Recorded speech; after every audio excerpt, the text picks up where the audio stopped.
बढ़ जाएगा, लेकिन कभी आपको धोखा नहीं देगा। ये भी जानते हैं कि अगर ये आदमी ताकतवर होगा तो हमारे हाथ भी इसके आगे नहीं फैलेंगे। ये भी जानते हैं कि अगर ये आदमी ताकतवर होगा तो किसी बहन बेटी की तरफ कोई आंख नहीं उठा पाएगा। ये भी आप जानते हैं कि अगर ये आदमी अपने पैरों पर खड़ा हो गया तो किसी का हाथ किसी ताकतवर के आगे नहीं फैलेगा। सब गरीबों को अवसर मिलेंगे, स्वाभिमान सम्मान का जीवन मिलेगा। धर्म के आधार पर जो गैर बराबरी हो रही है, जो जाति के आधार पर गैर बराबरी हो रही है, जो आर्थिक आधार पर गैर बराबरी हो रही है, ये भी ठीक होगी और महापुरुषों का मिशन भी पूरा होगा। बाबा साहब अम्बेडकर और माननीय काशीराम साहब का सपना भी पूरा होगा। जब आप सारी बात जानते हैं तो आपको मेरी इतनी मदद करनी चाहिए कि जिन गांवों में आप लोगों ने तैयारी कर ली है, आपको उन गांवों से मुझे रोकना चाहिए, कहना चाहिए यहाँ तो हम ही चंद्रशेखर आजाद है, आप किसी दूसरे गांव में जाकर तैयार कर लो जो लोग तैयार नहीं। और अगर आप ऐसा नहीं करते तो जो समय जा रहा है उससे मेरा बहुत बड़ा नुकसान नहीं होगा।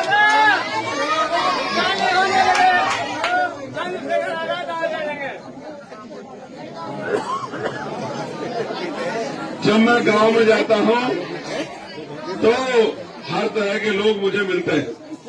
कुछ लोग उत्साही लोग होते हैं जो मुझसे बहुत प्यार करते हैं, उत्साह में नारे लगाते हैं, लेकिन कुछ लोग बेचारे अपनी गरीबी, बेबसी, परेशानियों को खत्म नहीं कर पाते तो थोड़ा बहुत दवाई का सेवन भी कर लेते हैं, वो भी मिल जाते हैं। फिर सुनामी की लहर है, सुनामी की। तो जो दवाई है, सुनामी की लहर है।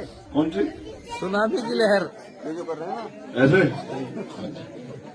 हमारे जिलाध्यक्ष कह रहे हैं कि दुश्मन बड़ा चालाक है, वो हमारे लोगों को शराब पिलाता है, वो हमारे लोगों को अच्छा खाना खिलाता है चुनाव के समय, वो हमारे लोगों को मिठाई खिलाता है, वो हमारे बीच में बैठता है, अच्छी अच्छी बातें कहता है, लेकिन जैसे चुनाव में उसको वोट मिल जाती है फिर वो 5 साल ना अपनी शक्ल दिखाता ना हमारी देखता। अगर गलती से उसके घर भी चले जाए,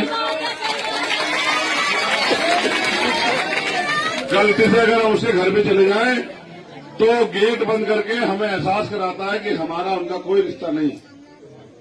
भाई मैं अपने दिल में बहुत सारी तमन्ना लेके घूम रहा हूं कि मुझे कुछ करके दिखाना है, गरीबों के आंसू पूछने हैं, बहन बेटियों के सम्मान की रक्षा करनी है, जिनके कच्चे मकान हैं उनको पक्के मकान देने हैं, जो बच्चे पढ़ना चाहते हैं उनके लिए अच्छे स्कूल कॉलेज बनवाने हैं, जो बीमार लोग हैं उनके लिए अच्छे हॉस्पिटल बनवाने हैं और हर व्यक्ति तक सुख सुविधा पहुंचानी है।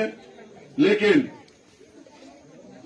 आज समय की कमी है। मैं आपसे आग्रह करूंगा, आपने मुझे देख लिया, मैंने ये सर पे से कपड़ा भी उतार दिया कि भाई अगर आपको नहीं पहचाना रहा हूं, मगर अब आप मेरी मदद करा देना, मैं आपके बीच से जाऊंगा क्योंकि आज अभी 7-8 प्रोग्राम बाकी है।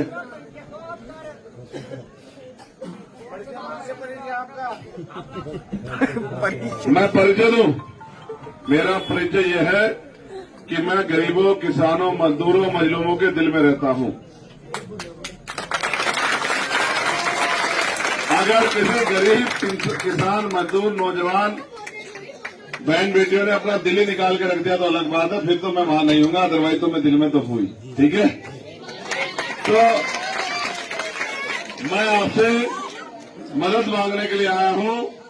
हमारा चुनाव चिन्ह क्या आपको पता है?